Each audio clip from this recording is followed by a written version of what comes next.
ಒಳ ಮೀಸಲಾತಿ ಅನುಷ್ಠಾನಕ್ಕೆ ಒತ್ತಾಯಿಸಿ ಅಧಿವೇಶನದಲ್ಲಿ ಧ್ವನಿಗೂಡಿಸುವಂತೆ ತಮಟೆ ಚಳವಳಿ ಮೂಲಕ ಮನವಿ. ವಿಜಯನಗರ ಜಿಲ್ಲೆಯ ಕೂಡ್ಲಿಗಿಯಲ್ಲಿ ಮಾದಿಗ ದಂಡೋರ ಹೋರಾಟ ಸಮಿತಿ, ಮಾದಿಗರ ಐಕ್ಯತಾ ವೇದಿಕೆಯವರು ಹಾಗೂ ಒಳ ಮೀಸಲಾತಿ ಜಾರಿ ಹೋರಾಟಗಾರರು ಒಳ ಮೀಸಲಾತಿ ಅನುಷ್ಠಾನಕ್ಕೆ ತರುವಂತೆ ಅಧಿವೇಶನದಲ್ಲಿ ಸರ್ಕಾರಕ್ಕೆ ಒತ್ತಾಯಿಸುವಂತೆ ಹೋರಾಟಗಾರರು ತಮಟೆ ಚಳವಳಿಯ ಮೂಲಕ ಶಾಸಕ ಡಾಕ್ಟರ್ ಎನ್.ಟಿ. ಶ್ರೀನಿವಾಸರವರಲ್ಲಿ ಮನವಿ ಮಾಡಿದರು. ತಮಟೆ ಚಳವಳಿಯು ಪಟ್ಟಣದ ಡಾಕ್ಟರ್ ಬಿ.ಆರ್. ಅಂಬೇಡ್ಕರ್ ಭವನದಿಂದ ಆರಂಭಗೊಂಡು ಪಟ್ಟಣದ ಪ್ರಮುಖ ರಸ್ತೆಗಳು ಹಾಗೂ ಪ್ರಮುಖ ವೃತ್ತಗಳ ಮೂಲಕ ಪಟ್ಟಣದಲ್ಲಿ ಸಂಚರಿಸಿತು. ಚಳವಳಿ ಸಂದರ್ಭದಲ್ಲಿ ಮುಖಂಡರು ಮಾತನಾಡಿದರು. ಅಧಿವೇಶನದಲ್ಲಿ ರಾಜ್ಯದ 224 ಶಾಸಕರು ಹಾಗೂ ವಿಧಾನ ಪರಿಷತ್ ಸದಸ್ಯರುಗಳು ಭಾಗವಹಿಸಿದ್ದಾರೆ. ಚಳಿಗಾಲದ ಅಧಿವೇಶನದಲ್ಲಿ ಒಳ ಮೀಸಲಾತಿ ಜಾರಿ ಮಾಡುವಂತೆ ಒತ್ತಾಯಿಸಿ ಹೋರಾಟದ ಪರ ಧ್ವನಿ ಎತ್ತುವಂತೆ ಮನವಿ ಮಾಡಲಾಗುತ್ತಿದೆ. ನಮ್ಮ ಹಕ್ಕೊತ್ತಾಯ ಮನವರಿಕೆ ಮಾಡಿಕೊಡುವ ಉದ್ದೇಶದಿಂದ ಅವರ ಮನೆ ಅಥವಾ ಕಚೇರಿಯ ಮುಂದೆ ತಮಟೆ ಚಳವಳಿ ಮಾಡಲಾಗ್ತಾ ಇದೆ ಎಂದರು. ರಾಜ್ಯ ಕರೆಯ ಮೇರೆಗೆ ರಾಜ್ಯದಾದ್ಯಂತ ತಾಲೂಕು ಜಿಲ್ಲಾ ಕೇಂದ್ರಗಳಲ್ಲಿ ಚಳವಳಿ ಮಾಡಲಾಗ್ತಾ ಇದೆ ಎಂದರು. ಕೂಡ್ಲಿಗಿ ಪಟ್ಟಣದಲ್ಲಿರುವ ಶಾಸಕ ಡಾಕ್ಟರ್ ಎನ್.ಟಿ. ಶ್ರೀನಿವಾಸರವರ ಕಚೇರಿ ಬಳಿ ಹೋರಾಟಗಾರರು ತಮಟೆ ಬಾರಿಸುವ ಮೂಲಕ ಮನವಿ ಮಾಡಿದರು. ಅಧಿವೇಶನದಲ್ಲಿ ತಮ್ಮ ಹಕ್ಕೊತ್ತಾಯದ ಕುರಿತು ಗಂಭೀರವಾಗಿ ಚರ್ಚಿಸುವಂತೆ ಸರ್ಕಾರದ ಮೇಲೆ ಪ್ರಭಾವ ಬೀರುವಂತೆ ಕೋರಲಾಯಿತು. ಮನವಿ ಸ್ವೀಕರಿಸಿದ ಶಾಸಕ ಡಾಕ್ಟರ್ ಎನ್.ಟಿ. ಶ್ರೀನಿವಾಸರವರು ಮಾತನಾಡಿ, ಶೋಷಿತ ಸಮುದಾಯ ಮಾದಿಗ ಸಮುದಾಯವಾಗಿದ್ದು ತಾವು ಅಧಿವೇಶನದಲ್ಲಿ ಚರ್ಚಿಸುವುದಾಗಿ ಹಾಗೂ ಹೋರಾಟಗಾರರ ಪರ ನಿಲುವು ಮಂಡಿಸುವುದಾಗಿ ಭರವಸೆ ನೀಡಿದರು. ಒಳ ಮೀಸಲಾತಿಯ ಮನವಿ ಪತ್ರದ ಪ್ರತಿಯನ್ನ ಮೀಸಲಾತಿ ಹೋರಾಟಗಾರರ ಪರವಾಗಿ ಸರ್ಕಾರಕ್ಕೆ ತಾವು ಪತ್ರ ಬರೆಯುವುದಾಗಿ ತಿಳಿಸಿದರು. ಹೋರಾಟಗಾರರಾದ ಎಸ್. ದುರ್ಗೇಶ್, ಸಾಲುಮನಿ, ರಾಘವೇಂದ್ರ, ಮಾಜಿ ಸೈನಿಕರಾದ ಎಚ್. ರಮೇಶ್, ಮಹಿಳಾ ಮುಖಂಡರಾದ ವಿಶಾಲಕ್ಷ್ಮ, ರಾಜಣ್ಣ, ವಕೀಲರಾದ DH. Durgesh, Hegdalu, K. Mahesh, RTPC Santosh Kumar, Thimmanahalli Basanna, Elneeru Ganganna, B. Mahesh, Kandagal Parashuram, B. Shivaraj, Gudekote, KS. Nagaraj, H. Parashuram, Chowdapura Basavaraja, Hosalli Honnura Swamy, Hosalli Basavaraja ಪಟ್ಟಣ ಸೇರಿದಂತೆ ತಾಲೂಕಿನ ವಿವಿಧೆಡೆಗಳಿಂದ ನೂರಾರು ಹೋರಾಟಗಾರರು ತಮಟೆ ಚಳುವಳಿಯಲ್ಲಿ ಭಾಗವಹಿಸಿದರು. ವರದಿ ವಿಜಯ ಋಷಭೇಂದ್ರ, ಕೂಡ್ಲಿಗಿ.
ಸಿದ್ದರಾಮಯ್ಯಗೆ ಜಾರಿಯಾಗಲಿ ಜಾರಿಯಾಗಲಿ ಜಾರಿಯಾಗಲಿ ಜಾರಿಯಾಗಲಿ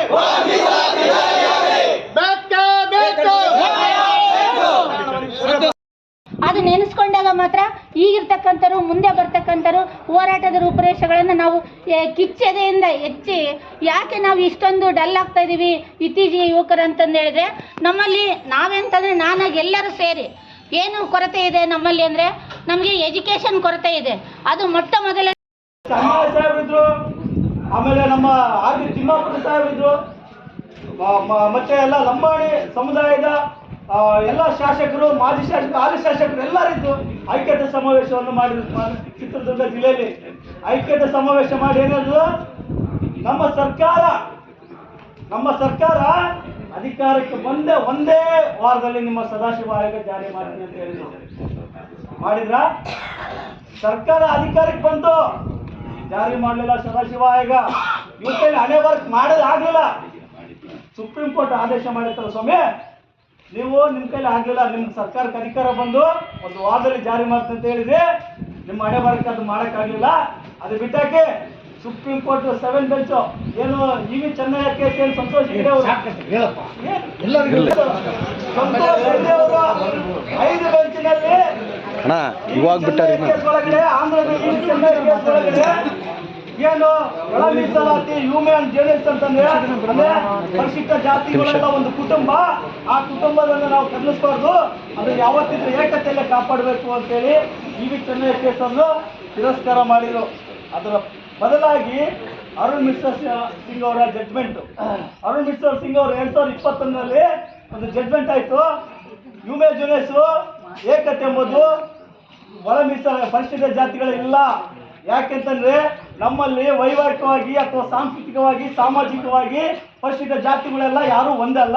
ನಮ್ಮಲ್ಲಿ ಚಲವಾದಿಗ ಆಯಿತು ಅಥವಾ ಮಾದಿಗರ ಆಯಿತು ಅಥವಾ ಲಂಬಾಣಿ ಆಯಿತು, ಬೋವಿ ಆಯಿತು, ಇವ್ರು ಯಾರು ಸಾಂಸ್ಕೃತಿಕವಾಗಿ ಸಾಮಾಜಿಕವಾಗಿ ಹೆಣ್ಣು ಗಂಡು ಕೊಡೋದಲ್ಲ. ಇಲ್ಲಿ ಏಕತೆ ಎಂಬುದಿಲ್ಲ. ಇದು ಒಂದು ಸಮುದಾಯ, ಇಲ್ಲಿ ಸಮಾಜ ಅಲ್ಲ ಸಮುದಾಯ ಇದೆ. ಹಾಗಾಗಿ ಇದು ಹ್ಯೂಮನ್ ಜರ್ನಲಿಸ್ಟ್ ಪ್ರಕಾರ ಬಾಬಾ ಸಾಹೇಬ್ ಅಂಬೇಡ್ಕರ್ ಏನು ಕಾನೂನಲ್ಲಿ ಹೇಳಿದ್ದಾರೆ, ಎಲ್ಲರಿಗೂ ಸಮಾನವಾದ ಅವಕಾಶಗಳು ಕೊಟ್ಟು ಸಮಾನತೆ ಸಿಗಬೇಕಂತಂದ್ರೆ ಅತಿ ಹಿಂದು ಉಳಿದಂತ ಶೈಕ್ಷಣಿಕವಾಗಿ ಆರ್ಥಿಕವಾಗಿ ಹಿಂದುಳಿದಂತ ಮಾದಿಗ ಸಮುದಾಯಕ್ಕೆ ಒಳ ಮೀಸಲಾತಿ ಬೇಕೇ ಬೇಕು ಅಂತೇಳಿ ಅರುಣ್ ಮಿಶ್ರಾ ಸಿಂಗ್ ಅವರ ಜಡ್ಜ್ಮೆಂಟ್ ಅಲ್ಲಿ 5 ಬೆಂಚಲ್ಲಿ ನಮಗೆ ನ್ಯಾಯ ಸಿಕ್ತು. ಕುಂದ್ರು ಆ ಕಡೆ ಹೋಗ್ರಿ, ಆ ಕಡೆ ಹೋಗ್ರಿ, ಕುಂದ್ರು ಕುಂದ್ರು, ಈ ಕಡೆಗೆ ಎದ್ದರೆ ಎಲ್ಲ ತಿರುಗಿ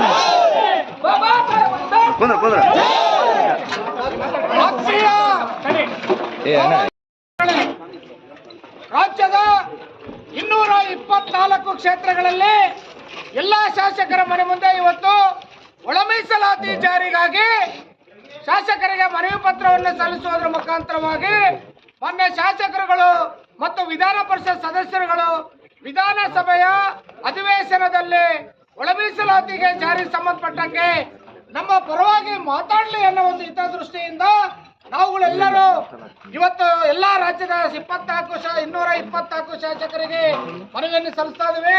ನಿಮಗೆಲ್ಲ ಗೊತ್ತಿದೆ, ಆಗಸ್ಟ್ 1ರಂದು ಸುಪ್ರೀಂ ಕೋರ್ಟ್ ಆದೇಶ ಜಾರಿ ಆಗಿದ್ರು 4 ತಿಂಗಳ ಕಾಲ ವಿಳಂಬ ಆಗ್ತಾ ಇದೆ. ಬೇರೆ ಬೇರೆ ರಾಜ್ಯಗಳಲ್ಲಿ ನಮಗೆಲ್ಲ ಮೀಸಲಾತಿ, ನಾವೆಲ್ಲರೂ ಅಸ್ಪೃಶ್ಯರು ತೀರಾ ಸ್ಥಳ ಸ್ತರದಲ್ಲಿದ್ದೀವಿ. ಈ ಇರ್ತಕ್ಕಂಥ ಸ್ಪೃಶ್ಯ ಜಾತಿಗಳಿಗೆ ನಮಗೆ ಕಾಂಪಿಟೇಷನ್ ಮಾಡೋದು ಕಷ್ಟ ಆಗ್ತಾ ಇದೆ. ಆ ದೃಷ್ಟಿಯಲ್ಲಿ ನಮಗೆ ಒಳ ಮೀಸಲಾತಿ ಆದರೆ ಖಂಡಿತವಾಗ್ಲೂ ನಾವು, ನಮ್ಮ ಮಕ್ಕಳು ಮೊಮ್ಮಕ್ಕಳು ನಾವು ಒಂದು ದಾರಿದೀಪವಾಗಿ ಮುಂದೆ ಬೆಳಿತೀವಿ. ಈ ಹೋರಾಟ ಮಾಡಿರ್ತಕ್ಕಂಥ ಅನೇಕ ಜನಗಳು ಸಾವುಗಳಾಗಿದ್ದಾವೆ.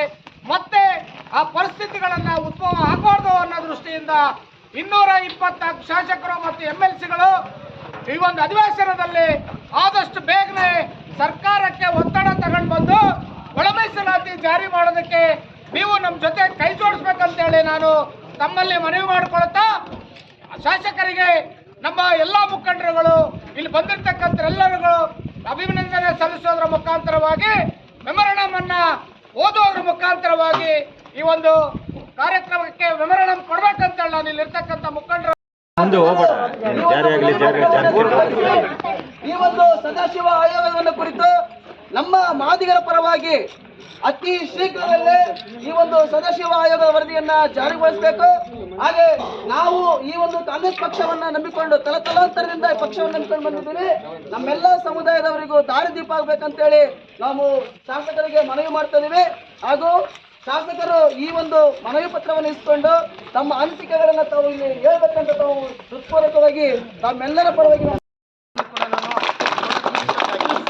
ಆಯ್ತಾ, ನಾನು ನಿಮ್ಮ ಋಣ ತೀರಿಸಬೇಕಾಗಿದೆ. ಇದರಲ್ಲಿ ನಾನು ಕೂಡ ಅವಕಾಶ ಸಿಕ್ಕಿದ್ರೆ ಖಂಡಿತ ಸದನದಲ್ಲೂ ಇದರ ಬಗ್ಗೆ ಚರ್ಚೆ ಮಾಡ್ತೀವಿ. ನಮ್ಮ CLP ಸಭೆ ಇದೆ, ಅದರಲ್ಲೂ ಮಾತಾಡ್ಬಿಟ್ಟು ನೀವೇ ನ್ಯಾಯಯುತವಾಗಿ ಒಂದು ಸಿಗಬೇಕಂತ ನಿಮಗೆ ನಿಮ್ಮ ನ್ಯಾಯಯುತ ಏನು ಹೋರಾಟ ಮಾಡ್ತಾ ಇದ್ದೀರಿ, ಅದು ಖಂಡಿತ ನಮ್ಮ ಸಹಮತ ಇದೆ, ನಮ್ಮ ಬೆಂಬಲ ಇದೆ.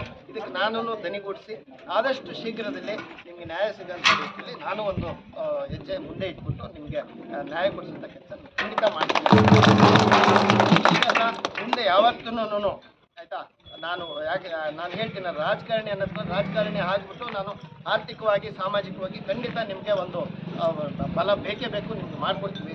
ವೈದ್ಯನಾಗಿ ನಾನು ಖಂಡಿತ ಹೇಳ್ತೀನಿ, ಶಿಕ್ಷಣ ಆರೋಗ್ಯಕ್ಕೆ ನಾನು ವೈಯಕ್ತಿಕವಾಗಿ ನಾನು ಶಕ್ತಿ ಮೀರಿ ನಿಮ್ಮ ಜೊತೆಗೆ ಇರ್ತೀನಿ. ಯಾಕೆಂತಂದರೆ ನಾನು ನಿಜವಾಗ್ಲೂ ನಿನ್ನೆ ನಾನು ಸನ್ಮಾನ್ಯ ನಮ್ಮ ಮುಖ್ಯಮಂತ್ರಿಯ ಮುಖ್ಯ ಕಾರ್ಯದರ್ಶಿಗಳು ಅಧ್ಯಕ್ಷರ ಹತ್ರ ಕೂತ್ಕೊಂಡು ನಮ್ಮ ತಾಲೂಕಿನ ಬಗ್ಗೆ ಚರ್ಚೆ ಮಾಡ್ಬೇಕಾದ್ರೆ ನಾನು ಹೇಳ್ತಾ ಇದ್ದೆ, ಯಾಕೆ ಇಷ್ಟು ಹಿಂದುಳಿದಿದೆ, ಯಾಕೆ ಮತ್ತೆ ಇದು ಹೆಂಗೆ ಅಂತ ಹೇಳಿದೆ. ನಾನು ಎಲ್ಲಿ ನೋಡಿದ್ರು ಅದರ ಅರ್ಜೆಂಟ್ ಇದೆ, ಗೊಲ್ರೆಟ್ ಇದೆ, ನ್ಯಾಸರೆಟ್ಟಿಗಳಿದ್ದಾವೆ, ಮತ್ತು ತಾಂಡಟ್ಟಿಗಳಿದ್ದಾವೆ.